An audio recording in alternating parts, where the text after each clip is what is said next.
অনেক অপেক্ষার পরে ফাহাদ ফাসিল ও কল্যাণী প্রিয়দর্শনী অভিনীত অদম কুথিরা চাদম কুথিরা মুভিটা চলে এসেছে। তো আমিও চলে আসলাম এটার এক্সপ্লেইন নিয়ে।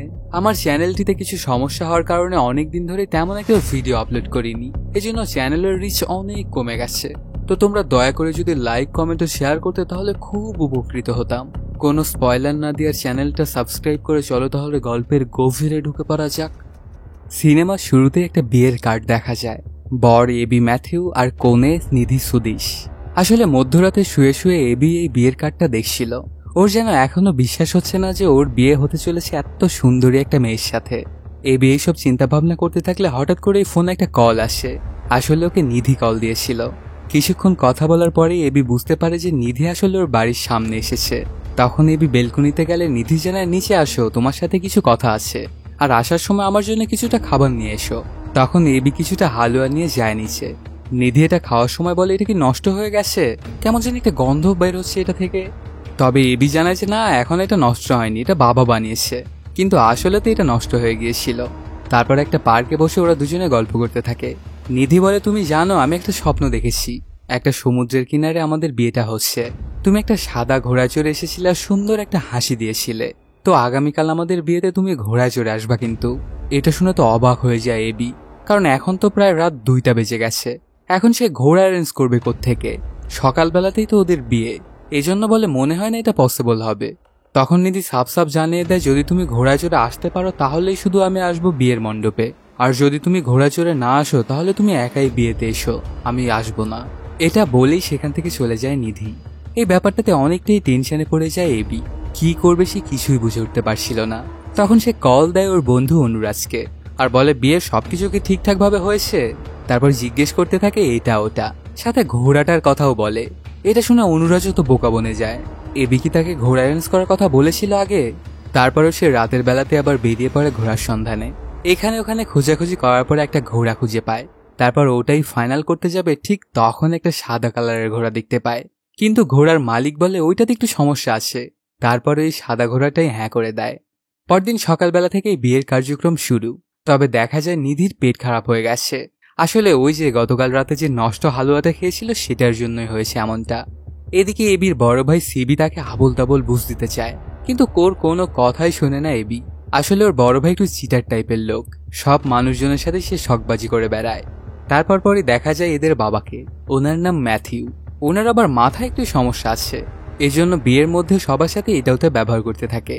সেখান থেকে বের হয়ে যায় একটা গাড়ি নিয়ে। ছেলের বিয়ে আর সেখানেই থাকছে না তিনি। এতক্ষণে এবি রেডিও হয়ে গেছে, পাগড়িটা পরতে যাবে, কিন্তু ওর ভাই সিবিওকে বারণ করে। এতক্ষণ ধরে তুই তোর চুল ঠিক করলি, এটা যদি পরিস তাহলে চুলটা আবার নষ্ট হয়ে যাবে। এজন্য পাগড়িটা ছাড়াই ওরা বের হয়ে পড়ে। ঘোড়াটাকেও সুন্দর করে সাজানো হয়েছিল। ঘোড়ায় চড়ে ওরা যাত্রা শুরু করে। চারিদিকে উৎসব মুখর পরিবেশ।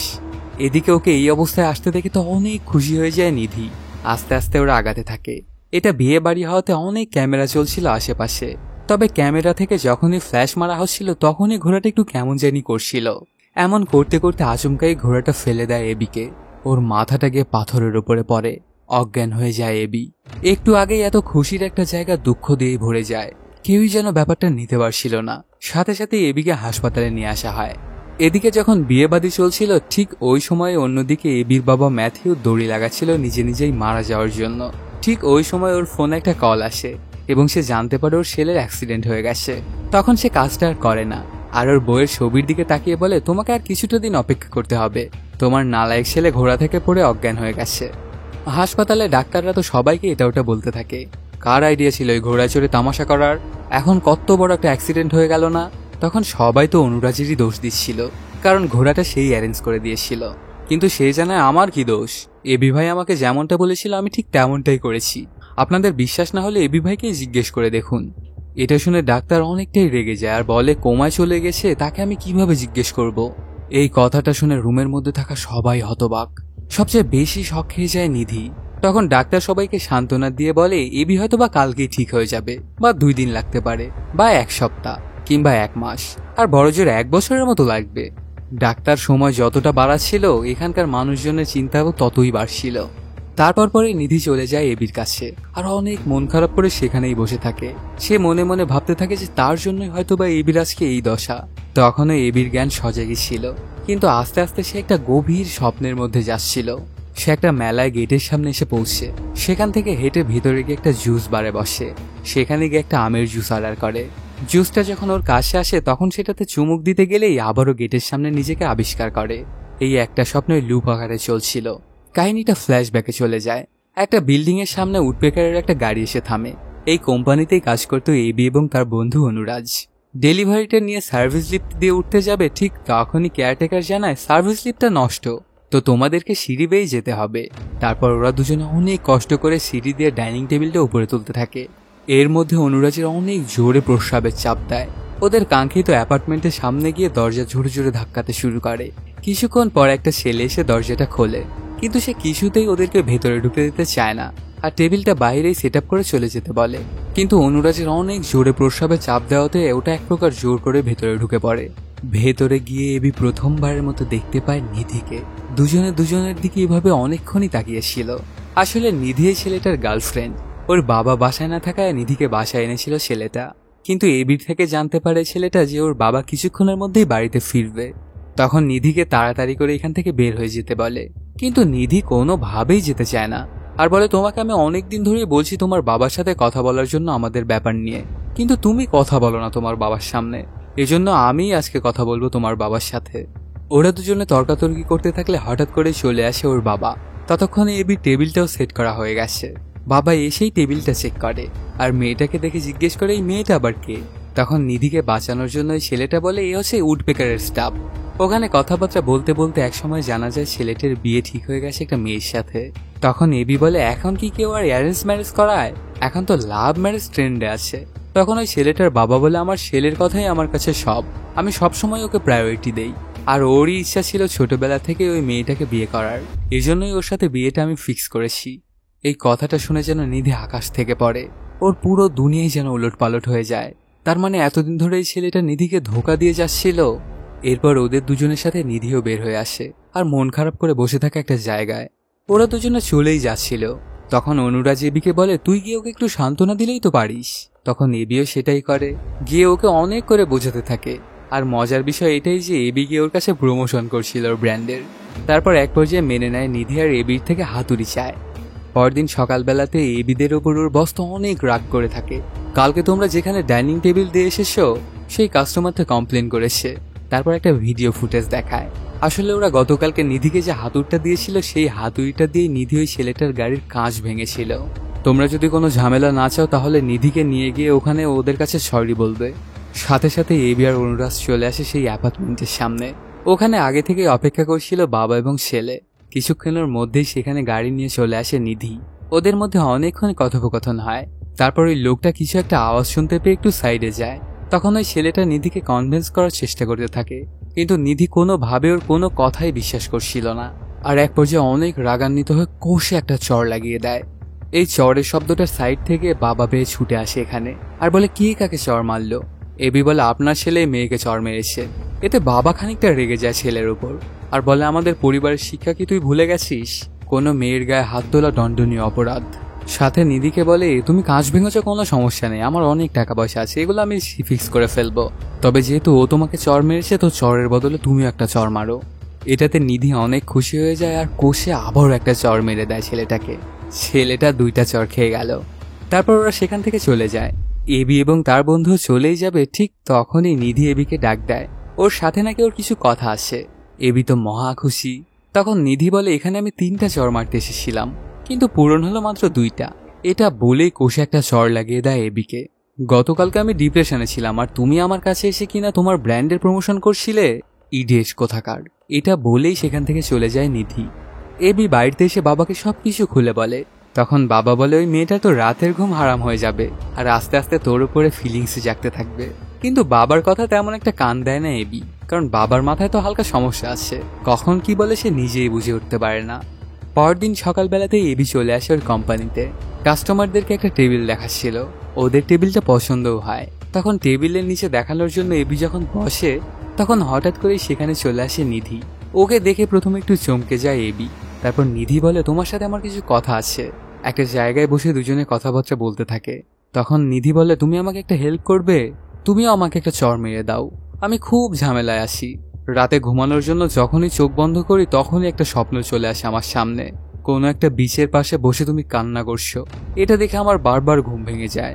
তো যদি তুমি আমাকে একটা চর মেরে দাও তাহলে হয়তো আমি এই স্বপ্নটা আর দেখবো না। প্লিজ আমাকে একটু হেল্প করো। কিন্তু কোনোভাবেই এবি মেয়ে মানুষের গায়ে হাত তুলতে পারবে না বলে জানিয়ে দেয়। কিন্তু নিধিও নাসর বান্দা, একদম সে এবির পিছিয়েই পড়ে যায়। প্রত্যেক দিনই এসে সে এবিকে জ্বালাতন করতে শুরু করে। এবি যেখানেই যেত সেখানেই হাজির হয়ে যেত নিধি। আর কথা একটাই, আমাকে একটা চর মেরে দাও। একদিন সকালবেলাতে এবিকে ওর বন্ধু ঘুম থেকে জাগায় আর বলে নিধি এসেছে তোদের বাড়িতে। এটা শুনে রেগে একদম বোম হয়ে যায় এবি। অনেক হয়েছে আর না, আজকে আমি নিধিকে আমার আসল রূপ দেখিয়েই ছাড়বো। এটা বলেই অনেক রাগান্বিত হয়ে যায় নিচে আর কোষে একটা চর লাগিয়ে দেয় নিধিকে। তখন নিধি বলে আমি তো আজকে তোমাকে সরি বলতে এসেছিলাম, গতকাল রাত থেকে ওই স্বপ্নটা আসা বন্ধ হয়ে গেছে। এটা বলেই হঠাৎই অজ্ঞান হয়ে পড়ে যায়। ওকে অবশ্য ধরে ফেলে এবি, তারপর হাসপাতালে আনা হয়। রিসিপশনে বসে বসে চিন্তা করছিল এবি। তখন নিধির নাম ধরে ডাকলে রুমের ভেতরে যায় আর হাতে একটা গোলাপ। নিধির পাশে বসে চেহারাটা টাচ করতে থাকে। তখনই চোখ খোলে নিধি, তারপর সামনের দিকে ইশারা করে। দেখা যায় নিধির বাবা মা এবং এবির বাবা সেখানে দাঁড়িয়েছিল। তখন এবির বাবা বলে আর লজ্জা পাওয়ার কিছু নেই, তোমাদের দুজনের ব্যাপারে আমি সবকিছু বলে দিয়েছি ওর বাবা মাকে।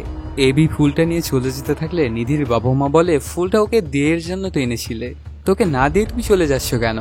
এটা শুনে ওকে একটা রোমান্টিক ওয়েতে ফুলটা দেয় এবি, তারপর যে যার বাড়িতে চলে যায়।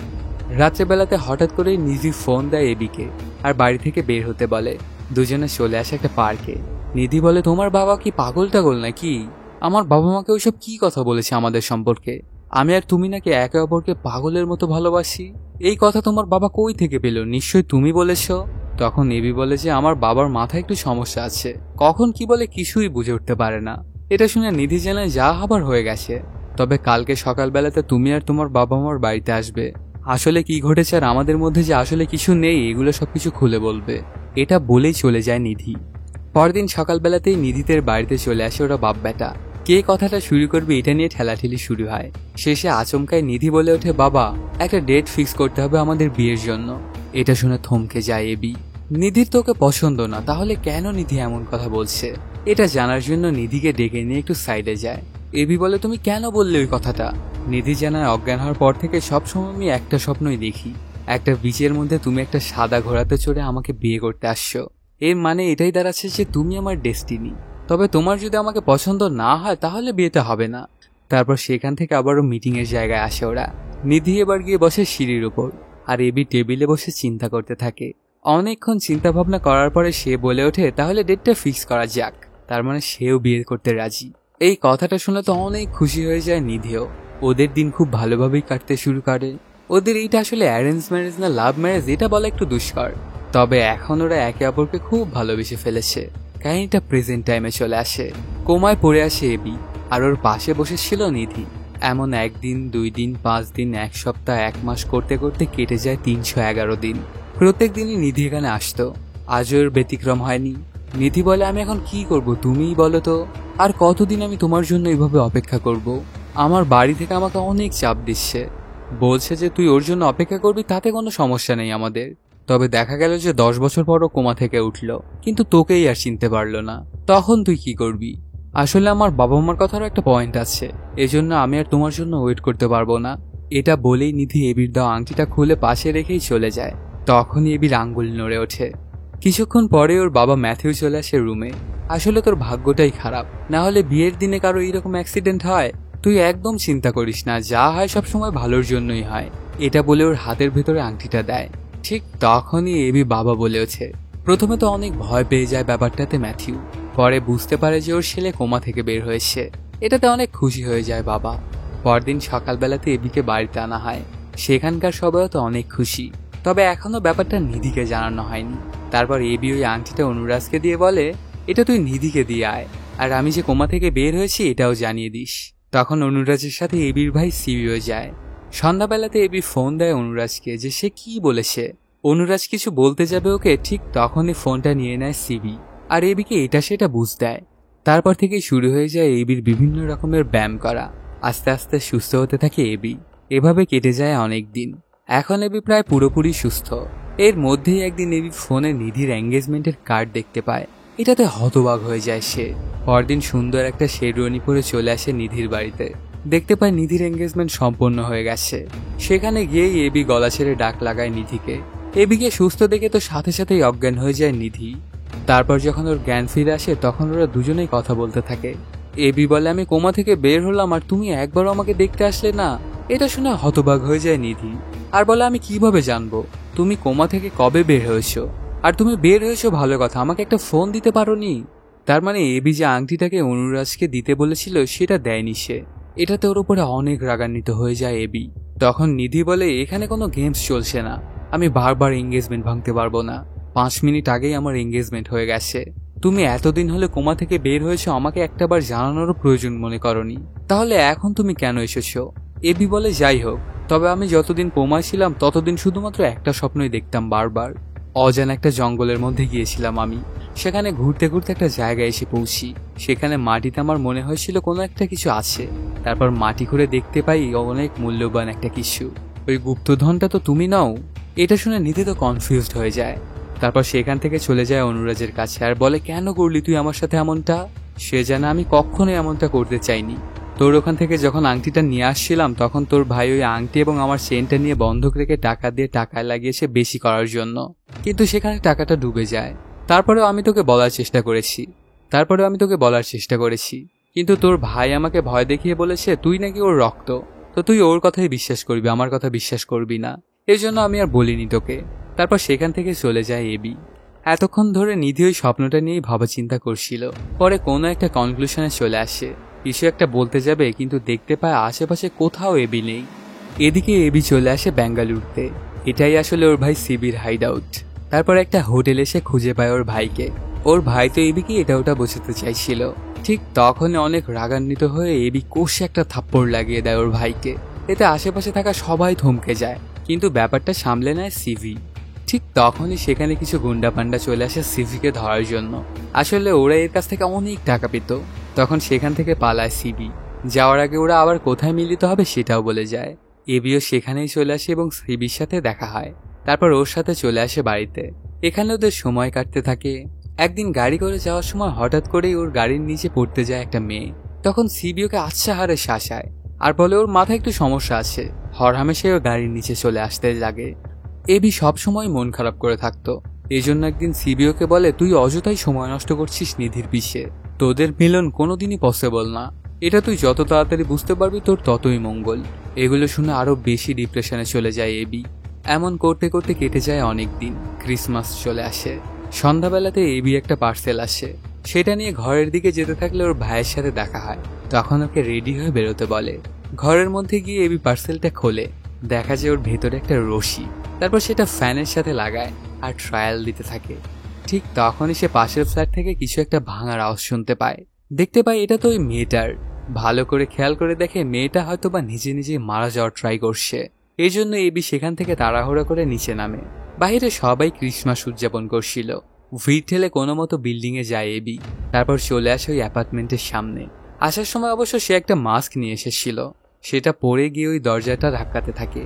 অনেক জোরে জোরে কিছুক্ষণ ধাক্কানোর পরে দরজাটা খুলে দেয় ওই মেয়েটা আর বলে, আপনার কি সমস্যা, আপনি এমন করে ধাক্কাচ্ছেন কেন দরজা? তখন কিছুই বলার মতো অবস্থা থাকে না এবির। মেয়েটার নাম রেবতী। তারপর ওর এক বান্ধবী এসে ডেকে নিয়ে চলে যায় ওকে বাহিরে। সবার সাথে সেও ক্রিসমাস উদযাপন করছিল এবং অনেক হাসি ঠাট্টাই করছিল। এগুলো দেখে আগামাথা কিছুই মাথায় ঢুকছিল না এবির। একটু আগে যে মরতে চাইছিল সে এখন এত মজা কেমনে করছে। এদিকে নিজের বাড়িতে চুরি করার জন্য প্রস্তুত হচ্ছিল সিভি। কিছুক্ষণের মধ্যেই চলে আসে ঘরের মধ্যে। এসে দেখতে পায় একটা রশি টাঙানো। তারপর কৌতূহলবশত সেটা দেখতে থাকে, এমনকি সেলফিও নিতে থাকে। ঠিক তখনই ওর বউ এসে দরজাটা খোলে আর ওকে এই অবস্থা দেখে চিল্লানি দিয়ে ওঠে। হঠাৎ করে চিল্লানি শোনাতে থতবত খেয়ে যায় সিভি আর ওর পাটা টুল থেকে ফসকে যায়। তখন ওর বউ গিয়ে ওকে পাঞ্জা করে ধরার অনেক কষ্টে বাঁচিয়ে নেয়। মেয়েদের আশেপাশে ঘোরাঘুরি করে এবি অনেকক্ষণ। তারপর আবার নিজের রুমে আসে নিজের কাজ করার জন্য, কিন্তু এসে দেখতে পায় রশিটা আর লাগানো নেই। বুঝতে পারে অনেক বড় গড়বড় হয়ে গেছে। তার পরপরই সেই বাড়িতে একটা মিটিং ডাকা হয়। সিবি শ্বশুর বাড়ির লোকজন এসেছিল সেখানে। সিভিকে এমন কর্মকাণ্ড করতে দেখে সবাই তো অবাক। সবচাইতে বেশি ভয় পেয়েছিল সিভির বউ। তখন ওর বাবা বলে, আমার টাকা পয়সার তো অভাব নেই। সিভি যদি কথা দেয় যে আর এমনটা কখনো করবে না তাহলে আমি ওর সকল ঋণ পরিশোধ করে দেব, কিন্তু এখন সে কোথায়? তখন এবি বলে, আমি জানি ও কোথায় আছে আর আমি ওকে ম্যানেজ করে নিব। তারপর পরে একটা থিয়েটারে আসে এবং সিবিকে দেখতে পায়। কিরে, তুই কাজটা করতে গেছিলি কেন? তখন সিবি বলে, আমি কিন্তু খুব ভালো করেই জানি যে তোর দড়ি, আর তুই ওই কাজটা করতে গিয়েছিলি। তো যদি তুই সবার সামনে স্বীকার করে নিস তাহলেই শুধুমাত্র আমি একমাত্র বাড়িতে ফিরবো, আর না হলে আমি যে কোথায় যাব আমি সেটা নিজেও জানি না। তখন এবি বলে, এটা বলার দরকার নেই, এমনিতেই তো তোর শ্বশুর বলেছে যে ওই টাকা পয়সাগুলো সেই পরিশোধ করে দিবে। তখন সিবিও রাজি হয়ে যায় আর বলে, তোর কি মনে হয় আমি এমন কাজ করতে পারি? পরদিন এবি একটা বাইনোকুলার কিনতে আসে। সেখানে যখন বাইনোকুলারটা চেক করে দেখছিল, ঠিক তখনই ওই দিক দিয়ে অনেকগুলো বাচ্চা নিয়ে হেঁটে যাচ্ছিল রেবতী। ওকে দেখে অনেক খুশিও লাগছিল। গতকালকেও টেবিলে ওঠার দৃশ্যটা দেখে মনে মনে ভাবতে থাকে, হয়তোবা সে কাপড় শুকানোর জন্য টেবিলের উপর উঠেছিল বা ফ্যানের পাখা পরিষ্কার করছিল, কারণ ক্রিসমাসে সে অনেক মজা করছিল আর এখন বাচ্চাগুলো নিয়ে গিয়েও সে অনেক মজা করছে। এই জন্য রেবতী যেখানে বসেছিল সেখানে গিয়ে এবিও বসে। তারপর ওর সাথে কথা বলার চেষ্টা করে আর জানায় যে গতকাল রাতে যে মাস্ক পরার লোকটা ছিল ওইটাই আসলে আমি। এটা শুনে খানিকটা রেগে যায় রেবতী, বলে, তুমি কি আমাকে পিছা করছো? যদি এমনটা হয় তাহলে কিন্তু আমি পুলিশে কমপ্লেন করে দিব।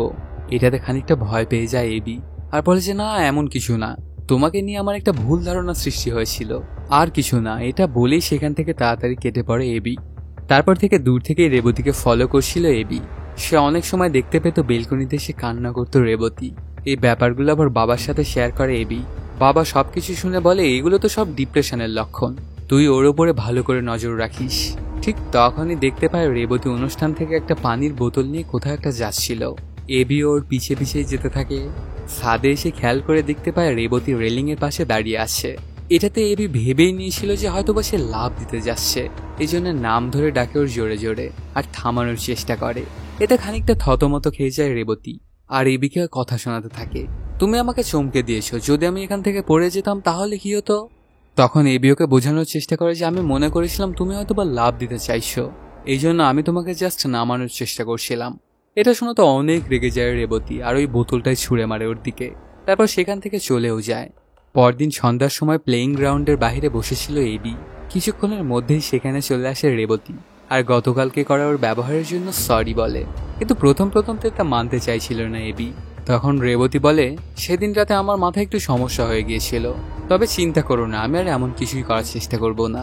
এটা শুনে এবি আবারও মোটিভেট করতে শুরু করে ওকে, বলে, কত বড় বড় ডিপ্রেশনের রোগীকে আমি মোটিভেট করেছি, আর তোমার ডিপ্রেশন তো তেমন কোনো ডিপ্রেশনই না।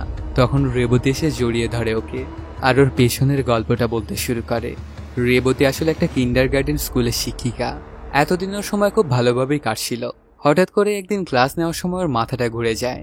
তারপর সেদিনের মতো ক্লাস শেষ করে সন্ধ্যার দিকে বাড়িতে এসে পৌঁছে রেবতী পাশের ফ্ল্যাটে দেখতে পায় অনেক মানুষজন এসেছিল এবং ওরা অনেক মজাদার খানাপিনা করছিল।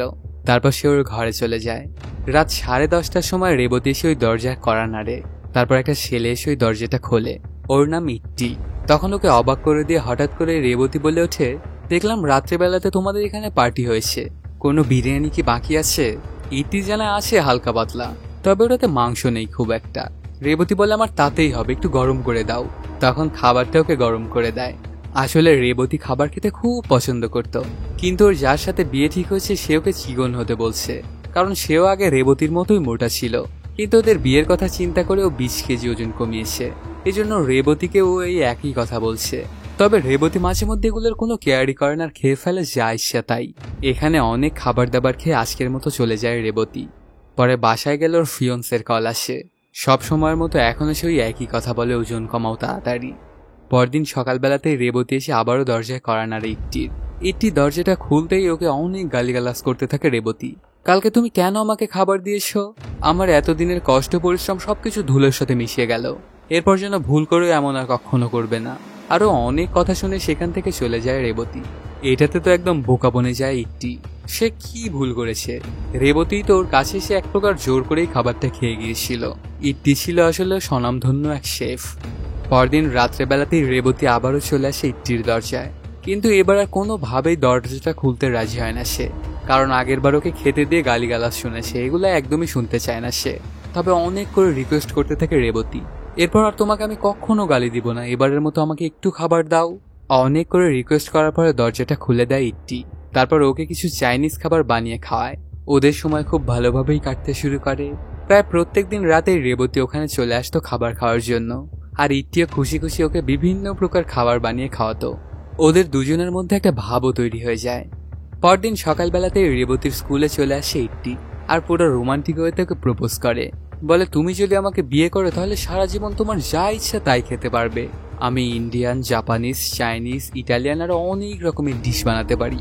এগুলো শুনে তো মন গলে যায় রেবতী। তখন সুন্দর একটা হাসি দেয়। এটাতে বোঝা যায় যে মোটামুটি কাজ হয়েই গেছে। তারপর সেখান থেকে চলে যায় ইট্টি। বিকেল বেলাতে দেখা যায় ওই রেস্টুরেন্টে চলে আসে রেবতী আর বলে, আমিও তোমাকে বিয়ে করতে প্রস্তুত। এখান থেকে ওদের দুজনের প্রেমের শুরু। ওদের দুজনের দিন খুব ভালোভাবেই কাটতে থাকে। যখন যা ইচ্ছা তাই খানাপিনা করছিল ওরা। এভাবে কেটে যায় অনেক দিন। হঠাৎ করেই একদিন ইট্টি ওর দেশের বাড়িতে যাওয়ার জন্য বের হয়। যাওয়ার সময় রেবতীকে বলে যায়, আমি বাড়িতে গিয়ে আমার বাবা মাকে ভালো করে বুঝাবো, তারপর আমরা এসে বিয়েটা করে নিব। সেদিন রাতের বেলা থেকেই রেবতী অনেক করে কল দিচ্ছিল ইট্টিকে, কিন্তু ওর ফোনটা লাগছিল না। অনেকবার চেষ্টা করার পরেও ফোনটা লাগাতে পারে না সে। এভাবেই কেটে যায় কয়েকদিন। একদিন বিকেল বেলাতে রেবতী যখন অ্যাপার্টমেন্টে যাচ্ছিল তখন একজন ওকে বলে, আমরা একটা টেম্পো ট্রাভেলার ভাড়া করেছি, আজ রাত্রে আমরা কোয়াটামে যাব। ওই যে তোমার পাশের ফ্ল্যাট একটা ছেলে থাকতো না ইট্টি নামের, ও আর এই দুনিয়াতে নেই, আমরা সেখানেই যাব। তো তুমি কি আমাদের সাথে যাবে? এই কথাটা শুনে যেন রেবতী আকাশ থেকে পড়ে। ওর পুরো দুনিয়াই যেন লুটপালট হয়ে যায়। তারপর থেকে সব সময় হাসি খুশি থাকা রেবতীর মুখে আর একটুও হাসি নেই। কাহিনীটা প্রেজেন্ট টাইমে চলে আসে।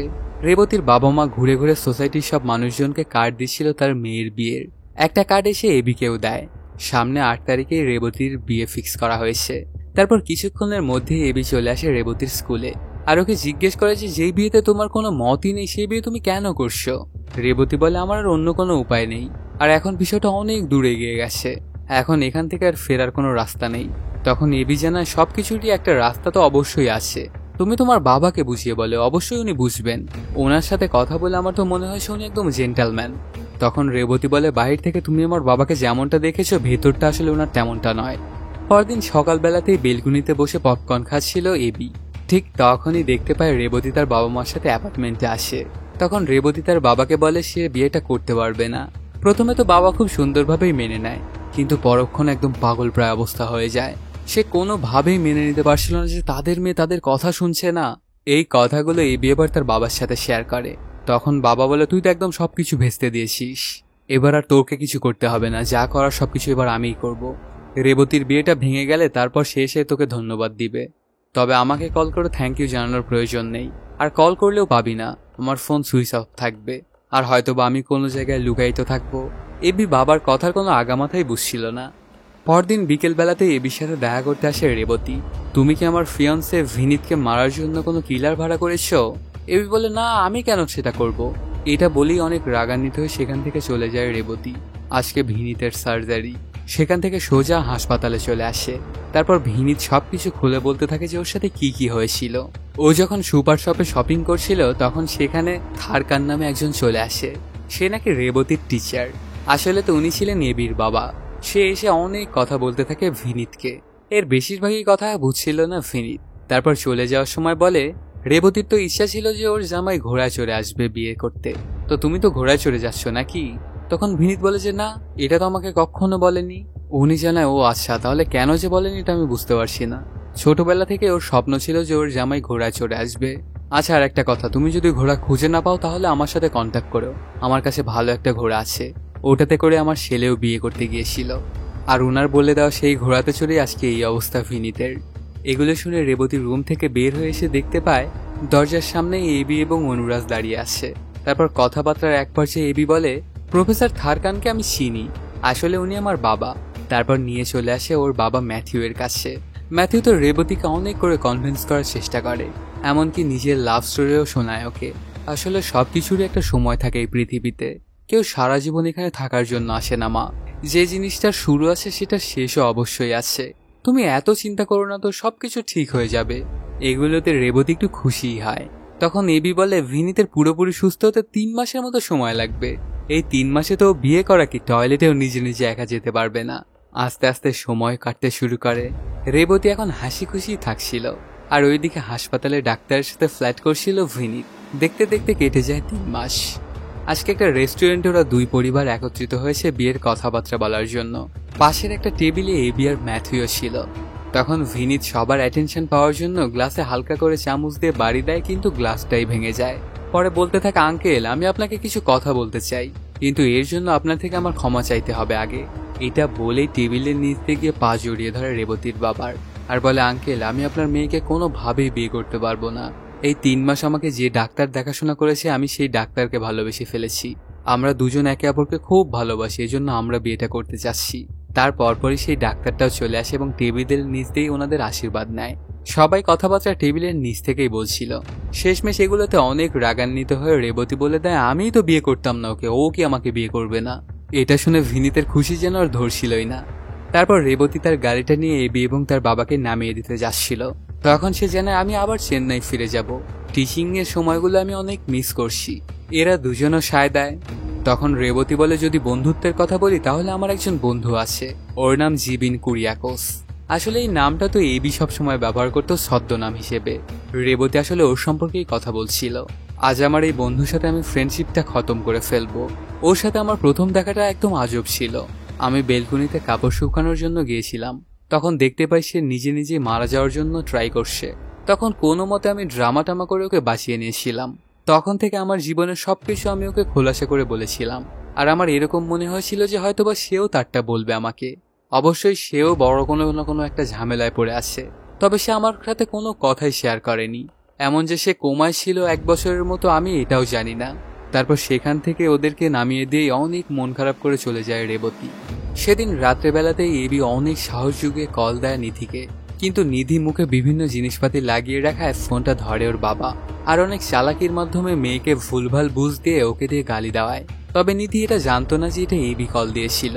ওর বাবা ওকে বলেছিল যে কাস্টমার কেয়ার থেকে ফোন দিয়ে জ্বালাতন করছে, তো তুমি এটা ওটা বলে দাও। এই ব্যাপারটাতে অনেকটাই ভেঙে পড়ে এবি। ওকে দেখে বাবা তো বুঝতে পারে যে সে অনেক ডিপ্রেশনে পড়েছে।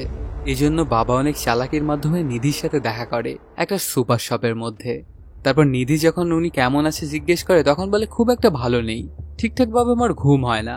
যখনই ঘুমাতে যাই তার 10 মিনিট পরেই দেখি এবি চিৎকার করে ওঠে তোমার নাম ধরে। সারা রাত সে এভাবেই করে। ওর মনে এখনো তুমিই আছো নিধি, আর এই বুড়ো মানুষটার একটা শেষ ইচ্ছা আছে যে তুমি ওকে নিজের করে নাও।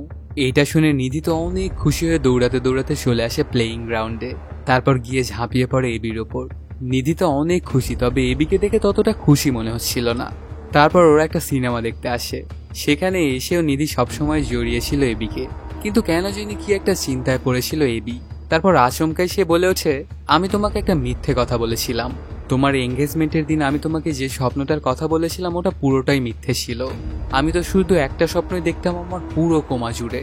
আমি একটা মেলার বাইরে গিয়ে দাঁড়িয়ে আসি, তারপর আস্তে আস্তে হেঁটে ভেতরে জুস স্টলে যাই। সেখানে গিয়ে একটা আমের জুস অর্ডার করি। জুসটা আমার কাছে আসলে সেটাতে চুমুক দেই, আর আবারও নিজেকে আবিষ্কার করি গেটের সামনে। এই একটা স্বপ্ন আমার চোখে হাজারো লাখো বার রিপিট হয়েছে। তো তোমাকে সেদিন আমি যে স্বপ্নটার কথা বলেছিলাম ওটা পুরোটাই বানোয়াট। এই কথাটা শুনে অনেক কষ্ট পেয়ে যায় নিধি, আর সেখান থেকে চলে যায়। পরদিন সকালবেলাতে বাবা আবার ওকে মোটিভেট করতে থাকলে এবার বাবার উপরে অনেক রেগে যায় সে। আপনি কেন আমার পিছে পড়ে আসেন? নিজের রাস্তা দেখুন তো। নিধিকে আপনি কেন মিথ্যা কথা বলে আমার কাছে এনে দিয়েছেন? আপনাকে কি আমি এগুলো করতে বলেছি? এগুলো বলেই সেখান থেকে চলে যায় এবি। এটাতে ম্যাথিউ দড়িটা হাতে নেয় আর ওর বইয়ের ছবির সামনে গিয়ে দাঁড়িয়ে বলে, এবার তো এবিও আমাকে পারমিশন দিয়ে দিয়েছে, আমি খুব তাড়াতাড়ি তোমার কাছে আসছি। ঠিক তখনই দরজায় কলিং বেলটা বেজে ওঠে। দরজাটা খুলে হতবাক হয়ে যায় ম্যাথিউ। অনেক সুন্দর একজন মধ্যবয়সী মহিলা দাঁড়িয়ে আছে। ওনার গাড়িটা নষ্ট হয়ে গিয়েছে, এর জন্য উনি দড়ি খুঁজতে এসেছিলেন। উনাকে দেখে যেন ওনার প্রেমেই পড়ে যায় ম্যাথিউ। বলা যায় লাভ অ্যাট ফার্স্ট সাইট। তারপর ওর সাথে অনেক ফ্ল্যাটিংও করতে থাকে ম্যাথিউ। তবে ওনাকে দেখে মনে হচ্ছিল উনিও এটা এনজয় করছিল, আর প্রায় পটেই গিয়েছিল। কিছুদিনের মধ্যেই ওদের এই ব্যাপারটা অনেক দূর এগিয়ে যায়। ওরা বিয়ে করে নিয়ে চলে যায় হানিমুনে। আর এবির জীবন এভাবেই কাটতে থাকে রোবটের মতো। কিছুদিন পরে এবিরা চলে আসে একটা কিন্ডারগার্টেনের অর্ডার নিতে। সেখানে এসে প্রিন্সিপালের সাথে কথাবার্তা বলতে থাকলে হঠাৎ করে এবি খেয়াল করে দেখতে পায় রেবতীকে। তখন ওর সাথে কথা বলতে যায়। এখন রেবতী আগের থেকে অনেকটাই হাসি খুশি, ওর মন প্রায় হিল হয়েই গেছে। তখন সে এবিকে বলে, আমার ভালোবাসাকে তো আমি হারিয়ে ফেলেছি, তোমারটা তুমি হারিও না। সেদিন রাতের বেলাতে এবি একটা মেলায় চলে আসে। ও স্বপ্নে যেমনটা দেখেছিল ঠিক তেমনটাই। একটা জুস বারে গিয়ে আমের একটা জুস অর্ডার করে। জুসটা আসলে এবার চুমুক দেয়। এবার সে পুরো আমের স্বাদ পায়। তারপর সামনের দিকে তাকালে দেখতে পায় নিধি দাঁড়িয়ে আসে। এটাতে অনেক খুশি হয়ে যায় এবি। তারপর ওর কাছে যায়, দুজনে পাশাপাশি হাঁটতে থাকে। তখন এবি বলে, এবার কি তুমি আর কোনো স্বপ্ন দেখেছো? নিধি জানায়, হ্যাঁ, আমি একটা বিচে দাঁড়িয়ে আছি, কিছুক্ষণের মধ্যেই সেখানে তুমি চলে এসেছিলে। তারপর আমি আর তুমি একসাথে হাঁটছিলাম, হঠাৎ করে তুমি সেখানে দাঁড়িয়ে যাও। তারপর আচমকাই এসে আমাকে জড়িয়ে ধরে বলো আই লাভ ইউ। আমিও তোমাকে বলে দিই আই লাভ ইউ টু। এই গল্পটা শুনতে শুনতে আসলে এবি দাঁড়িয়ে যায়। তারপর হঠাৎই সে এসে জড়িয়ে ধরে নিধিকে আর বলে আই লাভ ইউ। নিধিও আই লাভ ইউ টু বলে। শেষমেশ ওদের দুজনের ভালোবাসাটা আবারও পূর্ণতা পেল। আসলে সত্যিকারের ভালোবাসা কখনো মরে না, আর এর মাধ্যমেই শেষও হয়ে যায় সিনেমাটি। তো বন্ধুরা, কেমন লাগলো আজকের এই এক্সপ্লেনটি জানাতে কমেন্ট করো। আর যদি এখনো চ্যানেলটি সাবস্ক্রাইব না করে থাকো তাড়াতাড়ি সাবস্ক্রাইব করে নাও। দেখা হচ্ছে নতুন কোনো ভিডিওতে। Till then, সায়োনারা।